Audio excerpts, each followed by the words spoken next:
hiyo ndo inakuwa fertile window yako. Yani hiyo ndo siku ambayo ukifanya matusi unaweza kupata ujauzito. Na ni kwa sababu gani? Okay, leo tujifunze kuhusu uzazi wa mpango kutumia calendar method au kutumia ujuzi wa siku zako. Sasa hii video itakuwa ndefu kidogo, na hii mitandao ya kijamii siku hizi hai encourage kupost video ndefu, kwa hiyo haitapata reach kubwa. So, ili kunisaidia naomba tu uklik kile kidude cha kurepost kile, au ushare na mtu ambaye unahisi kwamba anaweza akapata value kwenye hii video. Tunatumiana sana reels, kwa sababu gani usimtumie kitu cha maana jamani, ndugu yako, rafiki yako? So yeah, that's out of the way. Sasa kuna video yangu moja nilielezea kuhusu fertile window, kwamba kuna siku 6 ambazo ukiziavoid unakuwa very safe, kwamba ukiwa hutaki kupata mimba ukiziavoid zile siku 6 hautapata. Lakini pia kama unataka kupata mimba ukifanya ndani ya hizo siku 6 you will get pregnancy. Hii video it's all about that. Kwa kuanza, kitu cha kwanza kabisa ambacho inabidi ukijue kabla ya kuanza kuwaza kabisa hizo siku 6 ni kwamba mzunguko wako wewe kama mwanamke una siku ngapi? Yani that's very important, kujua kwamba mzunguko wako una siku ngapi, na je, hizo siku ni constant? Sasa nikisema siku ni constant, simaanishi kwamba kwa sababu mwezi huu umeingia tarehe 10 alafu mwezi ujao ukaingia tarehe 5 then unasema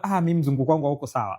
Hatusemi hivyo. Yani kujua kama mzunguko uko sawa au hauko sawa, hatufanyi hivyo. Ili kujua kwamba mzunguko wako uko sawa, unaweza ukafanya retrospective, yani ukakumbuka nyuma au ukaanza kutrack kuanzia sasa hivi kwamba mwezi huu umeingia tarehe ngapi, then unaangalia mwezi uliopita uliingia tarehe ngapi, then unaangalia tena uliopita tena umeingia tarehe ngapi, alafu unalinganisha ni siku ngapi zipo kati ya ulivyoingia mwezi huu na ulivyoingia mwezi uliopita, na zile siku ambazo uliingia mwezi uliopita mpaka mwezi uliopita tena, yani unaangalia ile interval. Kwa hiyo tunapimaga interval, sio umeingia tarehe ngapi. Yani kama umeingia period tarehe fulani mwezi huu, una calculate ni siku ngapi mpaka ulivyoingia mwezi uliopita, alafu tena una calculate tangia yule mwezi uliopita ni siku ngapi zimepita mpaka huo mwezi uliopita tena, alafu una calculate ni siku ngapi mpaka huo mwezi uliopita. Ukiangalia pale ukiona kwamba zile siku zile zinakaribiana, yani kwamba kuanzia mwezi huu mpaka uliopita ni 29, kuanzia mwezi uliopita mpaka uliopita tena ni 30 labda au 20 ngapi, yani zinakuwa almost the same, yani 29 30 28 29 30 28, unakuwa unatengeneza sasa average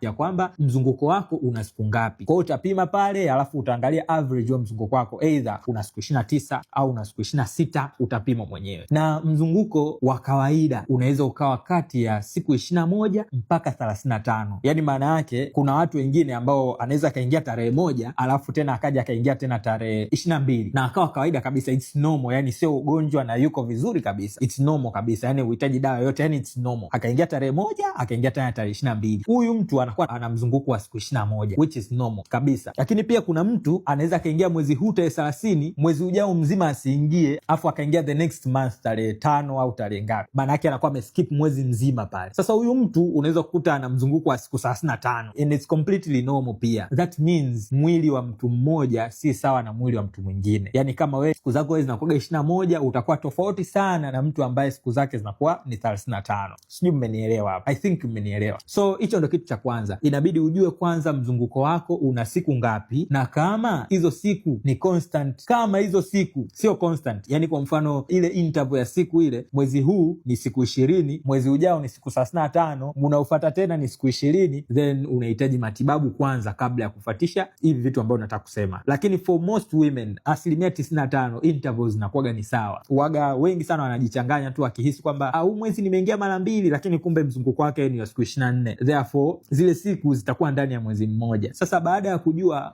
mzunguko wako na siku ngapi, kitu cha pili kujua hii concept. Sasa hii concept inabidi uwe makini sana, yani inabidi unisikilize vizuri sana. Watu wengi huwa wanasema kwamba siku ambapo yai linatoka ni siku ya 14. Sasa hiyo statement sio ya kweli, sio ya kweli kwamba siku ya 14 ndo yai huwa linatoka. Yai huwa linatoka siku 14 kabla ya wewe kuingia kwenye hedhi, sio baada ya wewe kuingia kwenye hedhi. Sijui unanielewa? Yani nisikize kwa makini hapa. Kwenye mzunguko, siku ya kwanza tunasemaga ni siku ambayo unaingia hedhi. Sasa pale ambapo tunahesabu siku ya kwanza mpaka ya 14 kwamba ndo siku ambapo ovulation inatokea, sio kweli. Waga haiko hivi. Siku ambapo ovulation yako inatokea ni siku 14 kabla ya wewe kuingia kwenye hedhi nyingine. Maana yake mzunguko wako ukiwa na siku 28, siku 14 kabla ya kuingia kwenye hedhi itakutana na siku 14 baada ya kuanza hedhi. Sijui unaelewa? Yani kwa sababu ni siku 28, maana yake itakuwa katikati. Lakini kama wewe mzunguko wako ni wa siku 35 mfano, that means siku ile ya ovulation itakuwa ni siku ya 28. 21. Inabidi uwe makini sana kwa sababu kwenye siku ile ya 21 ndo zinakuwa zimebaki siku 14 kwenda kuanza hedhi. Kwa hiyo kitu ambacho tunakipima ni kwamba siku ngapi zimebaki kwenda kwenye hedhi. Kama zimebaki siku 14, hiyo ndo siku ya ovulation yako. Na pia vile vile mtu mwenye mzunguko wa siku 21, ina maana kwamba yeye yai lake litatoka siku ya 7. Yani kama umeanza period leo, umemaliza siku ya 5, siku ya 7 yai lako ndo linatoka. Kama wewe mzunguko wako ni siku 21, maana yake baada ya ile siku ya 7 ndo kuna siku 14 anakuja kuingia tena kwenye hedhi nyingine. Na hii ni kwa sababu gani? Yai likitoka, mwili wako unaingiaga kwenye phase moja hivi tunaita luteal phase. Sasa kwa sayansi ya mwili wa mwanamke jinsi ilivyo ni kwamba ile luteal phase inakuwaga ni constant kwa wanawake wote, yani almost wote duniani, ni kwamba from yai kutoka mpaka kuingia hedhi kuwaga ni almost siku 14. Lakini huku nyuma sasa ndo kunakuwaga kuna utofauti,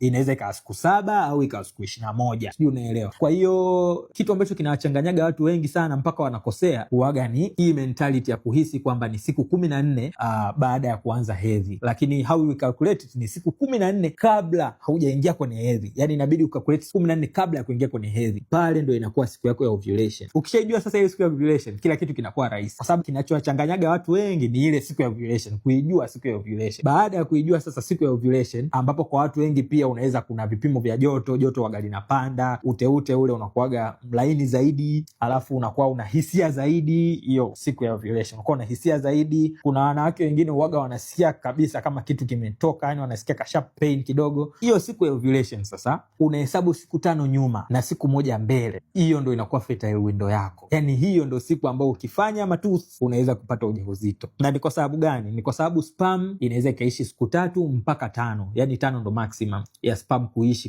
kwenye mwili wa mwanamke, sijui ushaelewa. Maana yake ukifanya mpaka siku 5 nyuma, kuna sperm zingine zinaweza zikawa zimebaki wakati yai linatolewa, siku ya ovulation, wakati yai linatolewa. Lakini yai lenyewe huwa halikai muda mrefu. Yai lenyewe likikaa tu masaa 24 linakuwa resorbed na mwili, yani mwili unalichukua linabadilishwa kwa nutrients, inatumika tu na mwili kama kawaida. Kwa hiyo baada ya masaa 24 yai linakuwa haliwezi tena kurutubishwa. Kwa hiyo kuna window ile ya siku 5 ya kuruhusu kwamba sperm kwamba inaweza ikaishi ndani ya mwili wa mwanamke ndani ya siku 5, lakini pia kuna siku 1 au 24 hours after ovulation kutokea. Hiyo ndo inakuwa fertile window yako. Ukiweza kucheza na hiyo fertile window, basi yani wewe utakuwa unajua kabisa muda huu nataka nipate mimba, utapata mimba. Muda huu sitaki kupata mimba, hautapata mimba. So hiyo ndo elimu niliyokuwa nataka niitoe. By the way, naitwa Dr. Noel. Kama unapenda tips za afya na za sayansi kama hizi, please consider following me. Thank you.